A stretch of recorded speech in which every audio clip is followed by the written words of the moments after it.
keeps you spinning round.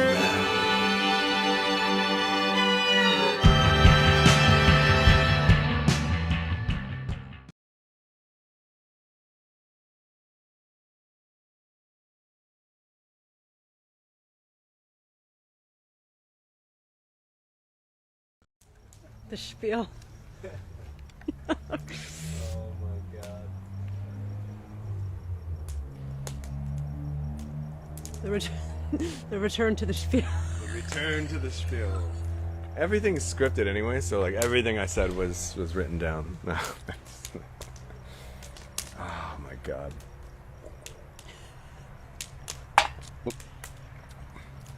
That becomes the problem if I have to do this over again. It's like it's too late. Yeah. Well, I think we can just get right. Oh, let's just make sure everything's on. Is this thing on?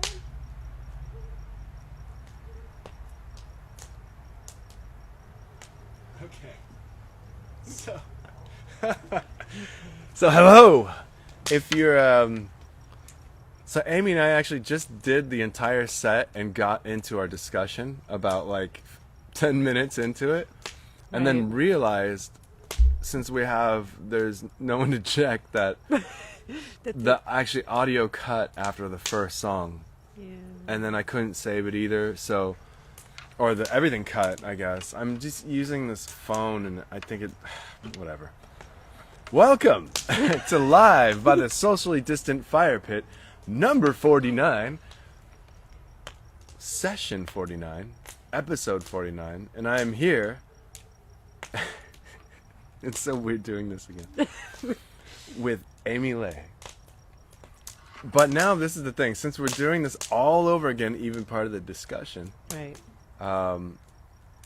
So what's going on if you're watching the replay, like we were doing this live and the camera cut out and we just kept going like hey, everyone was watching, like the world is fucking watching. Right. We're just and then I look and I was like, oh, the phone's off.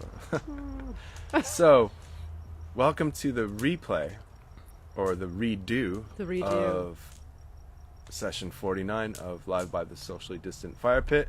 49 and a half. 49 and a half. This is 49 and a half with my sister from another mister, Amy Lay. See, I remember that from the first one. Thank you. So, tonight is the fourth from the last Live by the Socially Distant Firepit. I know. I did the sad face too in the first one. So, but it's not over. Like, I'm going to still do them. I just can't, I have to say this word again, regularly schedule them. Regularly. It's a tongue twister. Yeah, I can't because I don't know what's going to happen, like work and stuff. Right, I'm not really sure. I'm not sure what's going on because who knows? In 2 months from now, I might be doing 2 a week if we all keep up the good work. Right. I said that too. See, I'm telling you, I do script these things. I'm upstairs, I'm like pacing back and forth, like, yeah, and do-doom, No, it's wonderful. But I'm excited to have you here. Thank you. You finally, I've been trying to get you to come here since the beginning. Since so, the beginning. So about a I kept year putting ago. it off and was just... No, things happened. Everything. Stuff came up. And lots of stuff. Lots of stuff We won't even That's talk about our lives right now. Holy shit. I was kind of just sort of nervous and, to do it too and all that, but, Yeah, but essentially, Amy and I, we've been through the trenches a bit. I think you've been through some rough trenches. Your trenches might be deeper than mine, but it's all relative, I guess. It's all relative, yeah, that's for sure. But anyways, we're gonna play a Velvet Underground song for you. We're gonna do Pale Blue Eyes again. If you saw it the first time, you get the replay, the reprise, and we're gonna do Spiritualized, Shine a Light. And then we're doing, I believe this is be segment number 4 of the Pendulum in the Human Condition discussion segment. And our topic tonight is the return to innocence. Deep. Yeah. Deep stuff. So, without further ado, let's do this first song, yeah? Yeah. And I'm going to go check it after this. Okay, just to make sure we're not going to get Right. burned again. Not again. Doing it twice is fine. 3 times, that's pushing it. So. Right. Exactly. Okay. Here we go. You ready? Yes, All right. I think. I hope.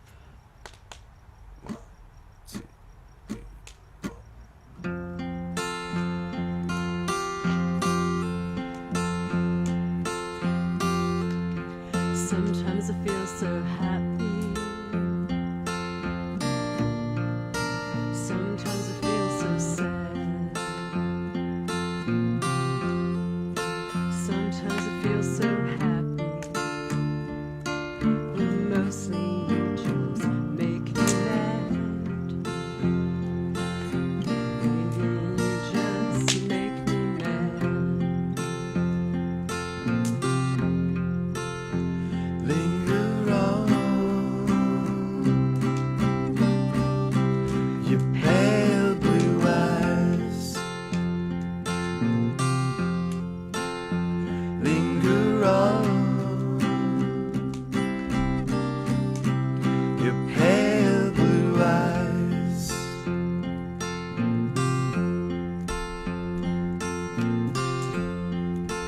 Thought of you as my mountaintop. Thought of you as my peak. I thought of you as everything I had but couldn't keep. Had but couldn't keep. Linger on, your pale blue eyes. Linger on, your pale blue eyes.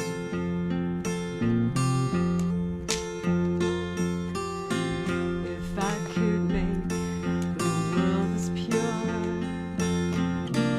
as strange as what I see, I put you in the mirror. I put in front of me. I put in front of me. Linger on, your pale blue eyes. Linger on, pale blue eyes.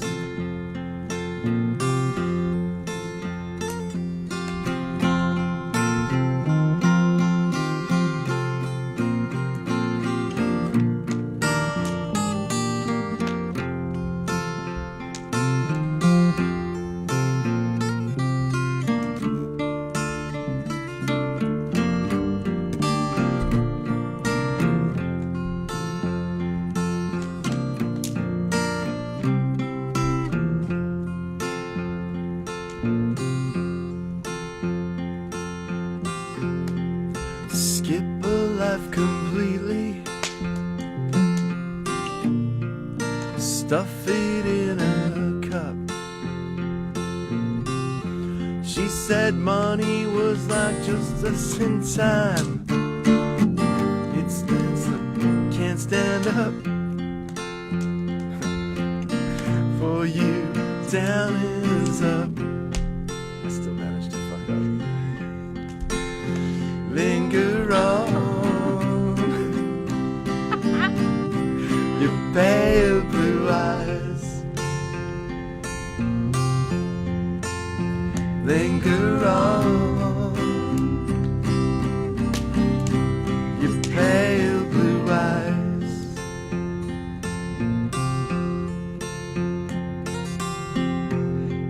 It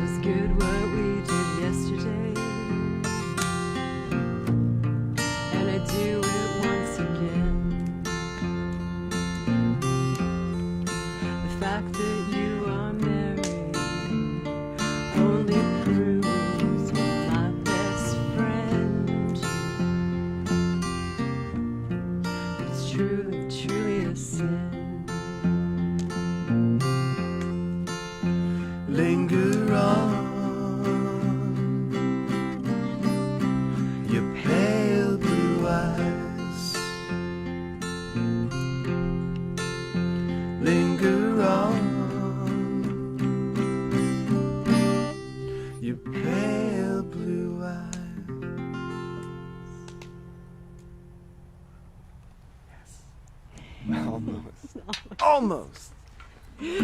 So close.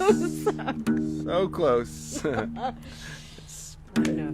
It was just meant to be. It was meant to be that I fucked up at the same spot. That's so funny. And then I had some new spots. Did you? Yeah. I had some spots I didn't. I was like, on the first time around, I was like, yes, and then not so lucky this time. I think my snark finally took a shit. Uh-oh.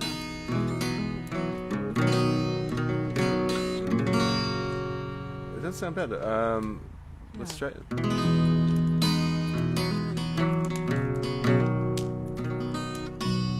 Yeah, cool. Let me make sure the phone's on. Yeah, that's. Oh, yes.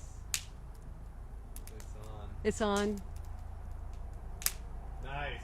Steven said we nailed the second take. Oh, okay. Thank you, Hey, you're Steven. too kind. All right. So, yes, if you're just joining us, welcome to episode 49 and a half of Live by the Socially Distant Firepit, because we played 2 songs and started talking shit, and we didn't realize that after the first song, this whole thing had ended. It was done. We were just playing into space, into the void, the great void. Right. Fittingly enough. Exactly. So, this is our second song. This is by Spiritualized. It is Shine a Light. And this is the first time anyone's heard this tonight. This is true. Yeah. Yeah. So, here we go. And this fire has got the spirit tonight. It's definitely tasty. Ready? Yeah. 1, 2, 3, 2, 2, 3.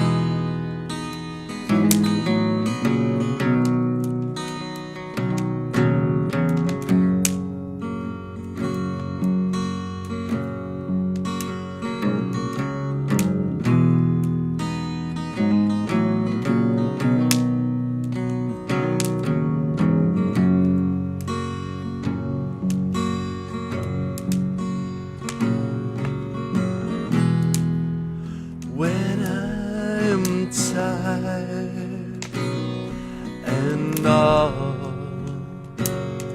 alone, Lord, shine a light on me. When I'm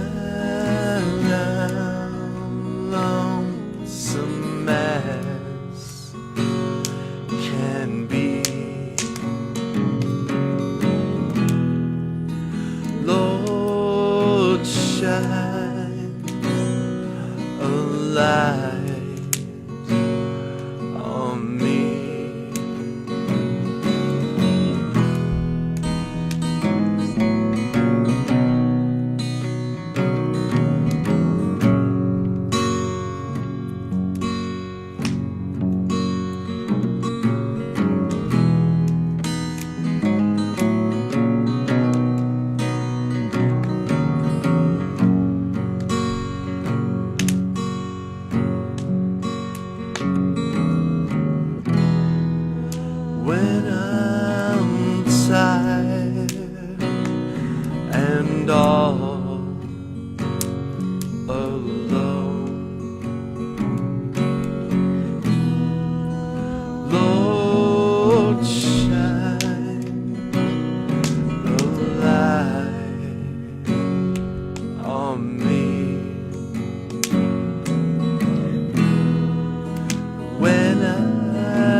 totally better the second time.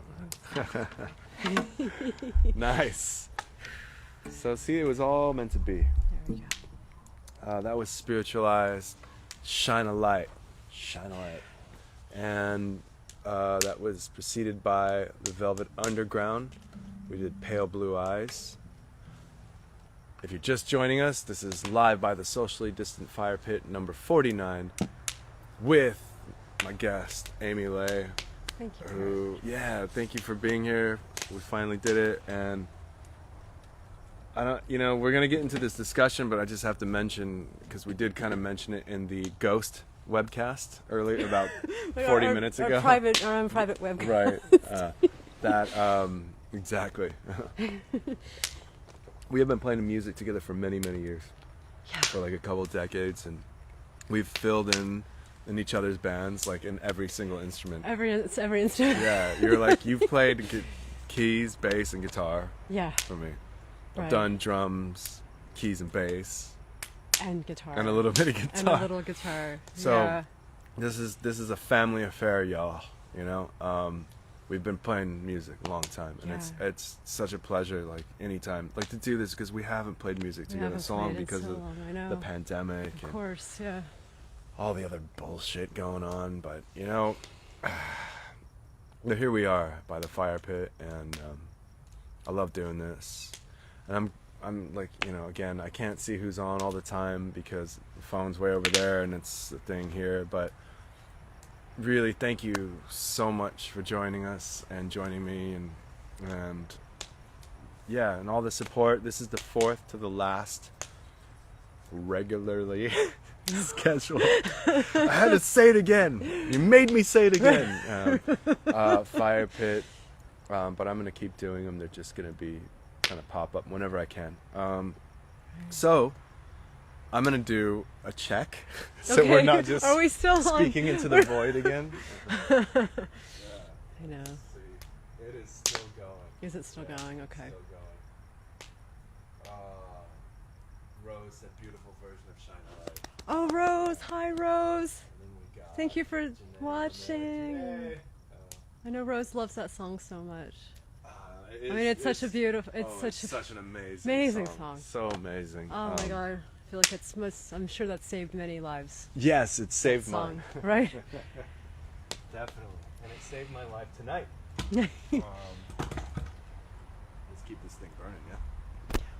So, as you know, if you've watched these before, the fire pit never ends with the music.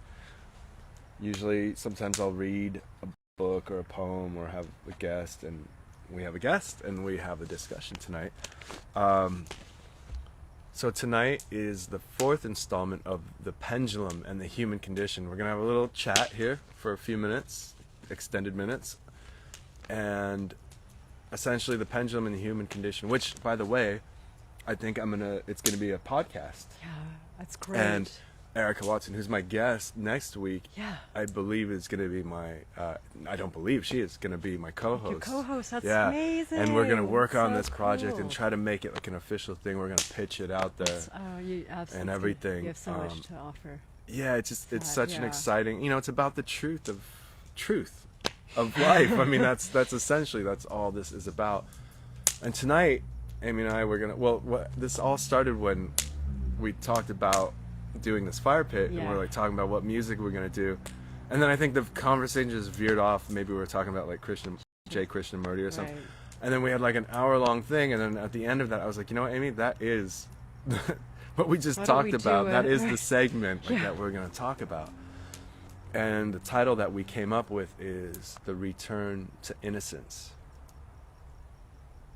Return to Innocence. It's a very open-ended statement, but what it is essentially, so I like, this is something that I think about and I kind of run through my head this scenario. It's like, what if you wake up one day, right? You wake up one day or maybe over a series of days, but it just sounds more dramatic, one day, and you're not, like, everything that you thought was your life, who you were, your reality, everything, you just come to an understanding that it wasn't. Right. Everything. like everything you were told to do, told to Yeah. be, everything you thought you were, your identification, Right. to your humanness, to Yeah. your cultural background, or like, you know, anything, or what city you're from, or what your job, you know, what your occupation is. Right. Am I intelligent? Am I dumb? Am I ugly? Am I beautiful? Like all these things, you know. Right. What if you just realized, like, one day, like, none of that was reality? And essentially, that's our argument.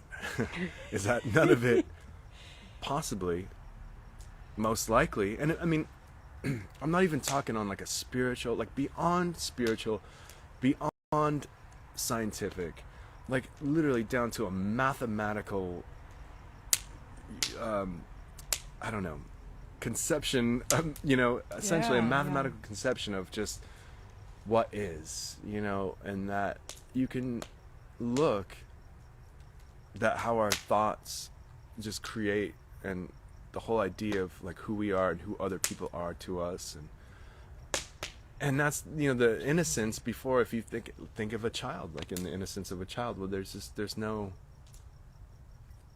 you know, they don't know, there is no judgment, there is no scale of what's better or what's worse or what's acceptable, what's not acceptable.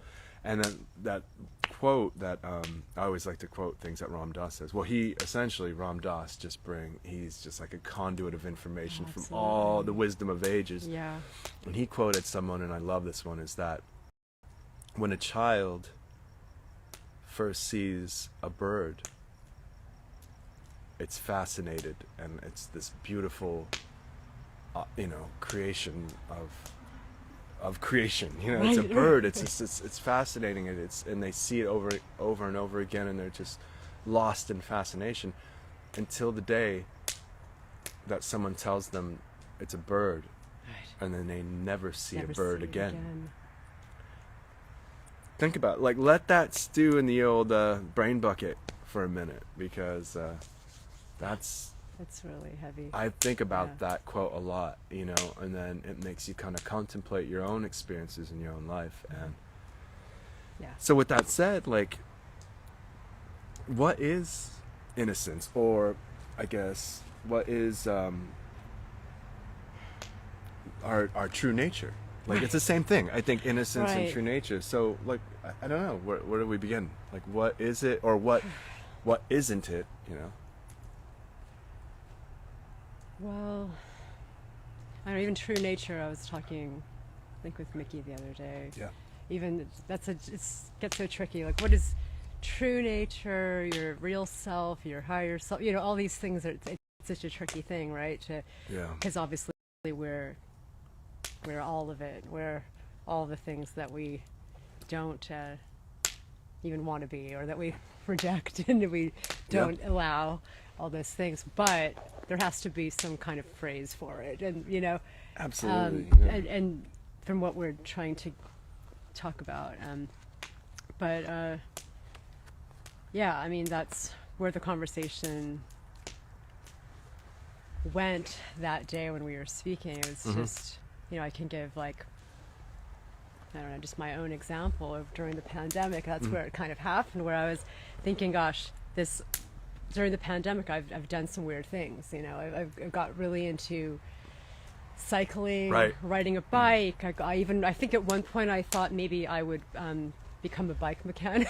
Really? Because I had an old rally, like early 60s rally, that had all these, bike, by the way. and it had all these issues, and I was looking on YouTube, and I was watching videos from these old English guys that were talking about, you know, all the little details and how to fix this and fix that, and I was like, I can watch these guys forever somehow. And then I started to, because of the pandemic, I couldn't see anyone or rehearse. I started going to the studio and then, like, practicing drums and things like that. And I was going, what am I doing? This wasn't what I would have expected that I would be really into. And that's when it struck me, when I called you. Yeah. And I said, what I'm trying to do, or what we're trying to do, is like reconnect with our innocence, with the wonder. It's the the wonder, the wonderment, the amazement, all of those life. things where you know, and for me riding a bicycle, of course, yeah, but I hadn't in years, and then obviously working on a bicycle I hadn't done, and then drums, and I realized why is this such an amazing experience for me now, and why am I getting so much from it? And I could be for hours doing it. It's because I don't have, and I don't have it. My ego's not wrapped around it. Right. I don't have ideas. It really has nothing to do with yourself. Right. This is exactly getting to that. Yeah. I don't have. Of course, I want to like be good or something. I want to get better at it. Little by little. But that's there isn't. The ego. Which is the ego. Well, of course. But of course, like there's more satisfaction when you're like, oh, I'm learning how to do this more. But there's just. So there's that satisfaction of like, wow, I'm able to do this easier, progression. And make that progression. But I think that there was something so innocent about that I feel like I lost that wonder. Yeah. The wonder of life, like because of the conditioning. Because of the conditioning. So we're back to that. And that's what it is. Like, we're conditioned essentially from the moment where we jump out of the womb. You're a boy, you're a girl, you're both, or you're none, and then as you grow up, it's conditioning, just layers and layers, societal, personal, everything, and then and you got me into I've heard about him through like Ram Dass, but J. Krishnamurti, and we'll give a brief synopsis about him, but essentially, he came up with the concept that our biggest source of suffering was time. The concept of time, which is very human. It's only human. As we know. As far as we know, it's only human. Yes, like the seasons changed and the days go by. We're hungry, we're tired. But think about it. You could exist in that realm without a concept of time. Totally. Aging. Yeah, what's aging? Like, we only look at it as we can only put the term aging to it because of time, the concept of time. And he says that's time creates all, like, and knowledge is another one, like time and knowledge, which is conditioning. Right. All that stuff is the source of our suffering. Exactly. And that's what it is, because then we, everything becomes yin and yang, essentially. Like, there becomes an opposite. Right. And that is the source of it, of suffering and separation. And even like identification is another thing he talks about, because that he says identification, just anything, is violence, because you're saying I'm part of this, and not you must this, have and then something that you're against. So there's opposites, and I completely see it, and we can see it on a daily basis in our society. Yeah, there's violence and separation going on daily, and we're talking about posing. Like, how do we return to it? Like, what does it take? Why are you thinking about that? I'm going to make sure it's still going. Yeah. Yes, still going. It's still going? Okay. Yay. Yay. Yay.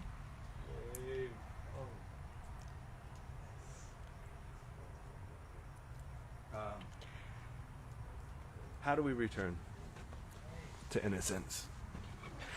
I mean, that's a loaded question, right? Yeah. I mean, it's... Well, you were talking about about Krishnamurti and about violence and the way, and I think it's the looking. He talks about there's the one thing of like outward violence, or there's authority outside. Right. We've talked about this, and so that's the first thing, is just identifying the authorities outside that have conditioned you. Because no one can free you, he says, besides yourself, essentially, to awaken to the truth, your own truth and true nature. And your true nature, but ultimately the hardest is to identify the inner authorities. Yes. That are ruling you, that are, dominating your... Which are of your own construct. Your own construct, and that you've bought into, and that you don't even realize that you've bought into. So it's a whole exploration of identifying what these are. Right. Because we're so blind to them, because we've just it's been since were born. Right, and it's So- all your own construct. That's the thing. Yeah. So even if you extricate yourself Yeah. from that, you're still constructing another Yeah. Right. another wall, No, and essentially, to your true nature. Yeah, and usually that's what happens, right? There's Yeah. that, and then you have to go through these different stages have to of like going to these extremes to kind of go, okay, that's weed it also a out. construct. Okay, that's also You're this, just like and- weed whacking the yard, until you get the perfect lawn, and that sometimes takes a lifetime, and a lot of people don't experience that until they're on their deathbed. Yeah. But you can experience that before you hit there. And I'm not saying like I'm a beginner at this shit. Like this is new to me. Like honestly, like I'm just learning. But even to have that simple notion that wait, it could be something else, Right. has been personally for me like such a game changer, like such a life changing revelation. And a lot of it just comes down to like shedding your negativity, Yeah. shedding the anger, shedding the separation, The separation. and then really coming back to true nature, which I believe, and millions before us, is compassion and love. It really is. But love in a sense, like in the Sanskrit sense, where it's like universal love, which I think we don't even have a word for it here, like in modern language, but it is like kind of more of a sense of equanimity. It's not like a desire thing, not a possessive thing, and Right. it's important to cultivate that, and that is the innocence of a child, I think. Totally. Is that type of love and that fascination, so why don't we return to the source of it though? Like why? Is it like laziness? Are we lazy? Are we afraid? Are we just no concern? Or are we just like consumed by I think societal, product?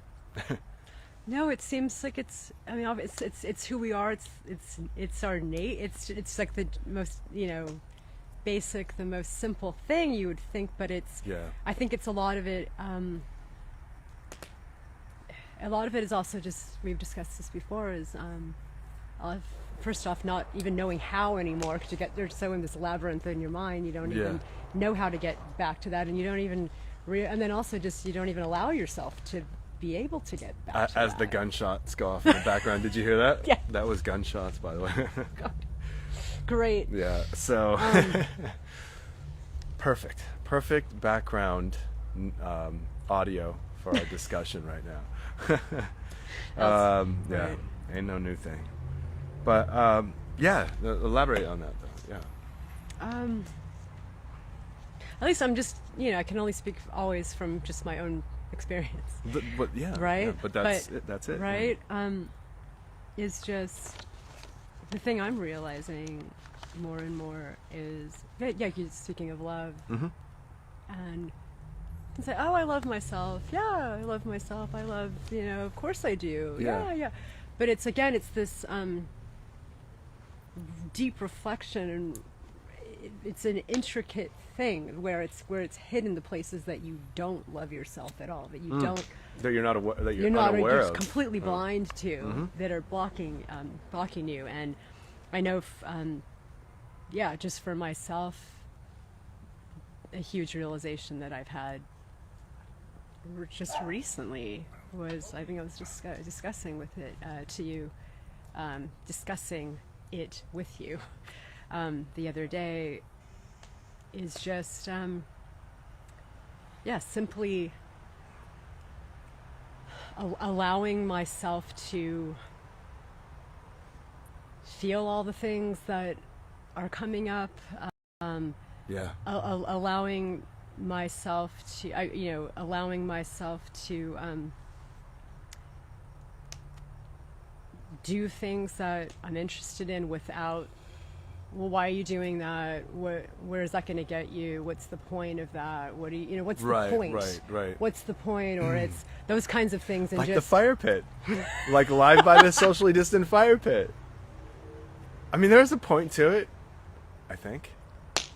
the point is that you're feeling compelled to do it. Yeah, that's And it's coming from somewhere. It's coming from It's somewhere coming from, you intuitive. wouldn't even have had the idea to do it. I mean, if it wasn't meant to happen, you wouldn't even have the idea to do it. It's or the urge intuitive. to do it. It's and, intuitive, and, yeah. and I think cultivating your intuitive Right. notions and your intuitive sensibility is very important, you know? Another thing, I mean, I think a way to return is service. Service, like, to humanity. service, And yeah. that's a huge thing, because think about it, like, every time, and Ram Dass says this too, is like, when you're in a bind, like, emotionally and everything, just, if you go into service and you help somebody, anything, like a big cause, or just help somebody, even in your family or a friend, you completely forget about your own problems. Yeah. And there's something to be said about that, you know what I mean? Service, you know. And personally, I've been, like, trying to cultivate my life in that way, to be just of service. Like, whenever I'm in a bind of, like, what should I do? Like, what do I need to do to sustain, blah, blah, blah. It all comes down to service. Right, right. But not this kind of service that we've been doing. Oh, that was Yeah, that's the reference. Yeah, not like, you know. Here's the thing, like, you know, What we're in was- service of, like, food and food liquid service. spirits. Liquid spirits, yeah. Not that kind. We want to get in the service of the human spirit, not liquid spirits. I don't know. There's nothing wrong with it. No, I love working at bars and stuff. It's cool. But ultimately, real service doesn't come from serving liquid spirits. It comes from serving the human spirit. I love that. I'll never forget that. No, that was hilarious. Yeah. That was funny. But yes, service is one. Obviously, we have to reset the mind and uncondition ourselves. I Yeah. think that's important, and that's a hard thing to do. But just like anything, it's practice. It's practice. Like meditation, you know. Yeah, it's like that's meditation. the It's best like way, fucking I boring. guess. You know what I mean? But if you keep doing it, and I promise you, if you haven't already, if you're not already there, some of you might be, like, you really do, it really does open you to a whole different realm of existence, you know. And I don't mean just meditating, like sitting cross-legged. Yeah, yeah. You know, I mean, meditating could be just repeating, like Ramana Maharshi, his whole thing with that his first, like, little pocketbook thing, where someone asked him, like, how do I free myself? He's like, just ask yourself, who am I? Like, literally, that was his meditation. Who am So I? all the time, when you have a thought come up, you basically say, for whom is this thought for? And then, of course, what's your natural response? Is for me. And then you say, who am I? And Ramana Maharshi is, if you don't know, he's like this crazy, what do they call it? Jiva Muktananda, whatever. He's like a realized guy who just went meditating in the mountains, and he was like doing all kinds of weird mystical stuff, but not really, you know. He wasn't doing it for himself, and that was his theory, his methodology for anyone. That he said it would work for anyone, is just ask yourself, who am I? Because we Wow. aren't who we think, you know. That is all perception. And then obviously not to cause separation, you know, and to love everyone, and that's a tough one. But you know, there is again, it's practice, I believe. I think just practice of unconditioning yourself. There's you just daily, hourly. That's it. Just do it. Yeah. Like learning how to play the It's guitar, ongoing. Yeah. learning how to make doilies, you know, or like how to cook a good breakfast. I don't know. You just practice and you do it, and it's the same thing. And it's the same thing with unconditioning yourself. It's just, Yeah. it's that how you've got to shift that habit somehow. That habit of thinking, and the only way is, again, through repetition, through replacing it with Absolutely. with an alternative. Repetition is and change. And then Repetition it's- is change. And I think with meditation, you just don't initially feel a shift, but then suddenly it's sort of like you're able to step back a little bit more in your life then, and not be as reactive. Yeah. And with your React- normal yeah, default, with your it's normal default. The default, stuff. the reactive shit. You know, there was a great quote, and I think I wrote this. I was looking for it, and you just led up to this. It's from Kabir, who said, and this goes to like not causing separation, loving everyone, is do what you do with another human being, but never put them out of your heart. That's a great prescription for social activism, actually, and this is like a big subject, because obviously what's going on now, Yeah. but because otherwise we're just reflecting our own things that like we are angry about, that's self-hatred, and we're just projecting it onto whatever. on other people. And then what happens is we create more opposition every time we do that, you know. And it's there. It's like, it's not like a theory. I mean, you could just see it happening. You could see it unfolding.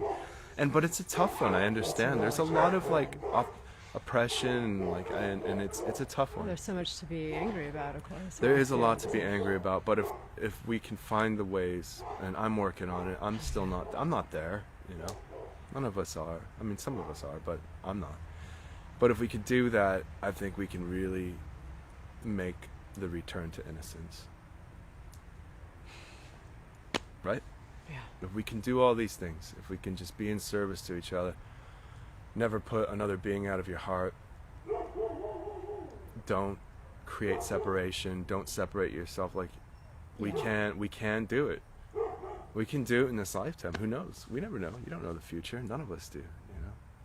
We can do it. I was telling you about how that Hawaiian prayer, Ho'oponopono. Yes, tell everyone about this. This is so good. And it's something that What is it I think called? a lot of It's people called know about. It's Ho'oponopono. Ho'oponopono. Okay. And again, it's just something simple that, well, it's not simple.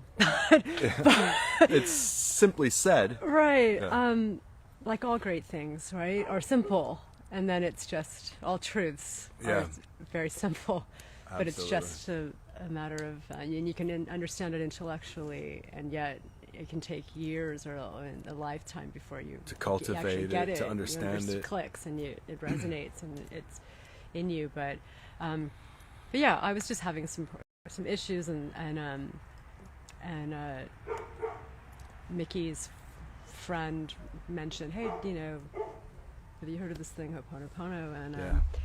And again, it's the idea that anything that's in the world that is troubling, that is violent, that is horrific, or anything, or even an issue with a relationship with anybody, that ultimately,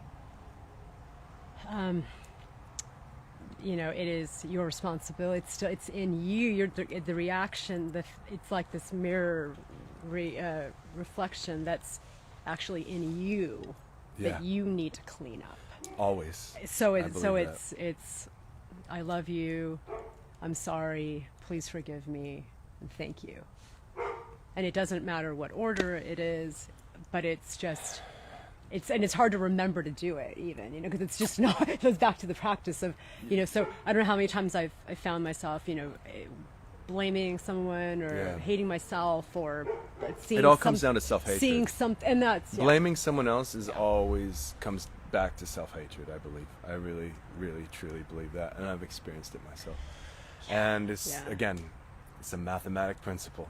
Beyond spiritualism, beyond science, it really is. I think that's... I know they always say that too, you know, oh, you can't really love anyone unless you love yourself first, and you know these things, but it's so like hard to actually like, really get it, right? To like and put I'm it not saying into I do action. get it, but I'm trying to catch myself every time when and go, oh, that's me, that's my thing. I need to sort that out. It always is. I need to clean that up. I need to, you know, love myself. I'm to clean that up in myself. And that's surrendering. And that's back to, and that comes down to surrender. And it's not the Western sense of surrender. Like, I surrender, you won. That's, you know, but the surrendering. It's like the story of Kali and Shiva, which is one of my favorite Vedic like stories. It's like, I won't get into, I'll brief assumption. Brief, what do you call it? Whatever. Rundown. The idea is like there's that famous this, you know, statue of Kali with her tongue out, standing over Shiva, her husband, you know, essentially, and she went to she was called she's actually a avatar of Parvati, I think, one of the six like the Hindu gods, but she was called to defeat Raktabij, who is essentially like the representation of human ego. And Raktabij had learned to respawn himself by, every time he would bleed, it would respawn into another form of him. So Parvati turned into the avatar of Kali to drink his blood. That was the only way he could be defeated. But in this crazy rage of drinking his blood and cutting him to pieces, she became so destructive that she just started to destroy the universe and humanity and was killing the innocent. And then the gods were like, Shiva, you gotta go like do something about your wife. And he's like, I don't know. He's like, she's too powerful. Essentially, there's nothing I can do. And but he was sent out there, so he crawled upon the carnage, the dead bodies, and he waited for her. And she stepped on him and realized. She looked down and realized, oh, there's my husband. Like, okay. Her tongue like dropped into like pure embarrassment, and that's this famous scene. But the whole concept of that, the meaning was that man has to surrender to nature. And I think that's really what mankind has to surrender. We have to surrender to nature. We have to understand we can't control it. We can't let our ego and our identification like get over us. Otherwise, we're just going to suffer. You know? Yeah. But it can be done, people. It's reconditioning, you know? Reconditioning. Change your conditioner. You know, get that hair soft. That's it. You've been using all that stuff with parabens the whole time, right. And now you know you can you can just put coconut oil in your hair and it's good. See, go back to nature. I think, and what a hell of a way. I think this is a good way to end this segment, right? Unless you have anything you want to add, or Fuck it. So much, but sure. There's so much to talk about, which we will do in the official podcast of The Pendulum and the Human Condition that I am working on with Erica Watson, who will be my co-host, and hopefully that will be coming out in a few months. So, Amy, it's so amazing to have you here. This is so cool. Yeah. We played the Velvet Underground, Pale Blue Eyes, and Spiritualized Shine a Light earlier. If you're just jumping on now, go back and watch it. I'm going to repost it right after this. And we had the discussion segment, The Pendulum and the Human Condition. Our topic was the return to innocence. Thank you so much for joining us. There's 3 more of these Saturday Night Fire Pits. So make sure if you enjoy this, please jump on next week. I have a couple songs for you, and I don't know. I'm still figuring it out. But Amy, thank you again. Thank you. Fucking awesome. I thought of one thing, though. Say it. Because we had talked about it the first time. Yes.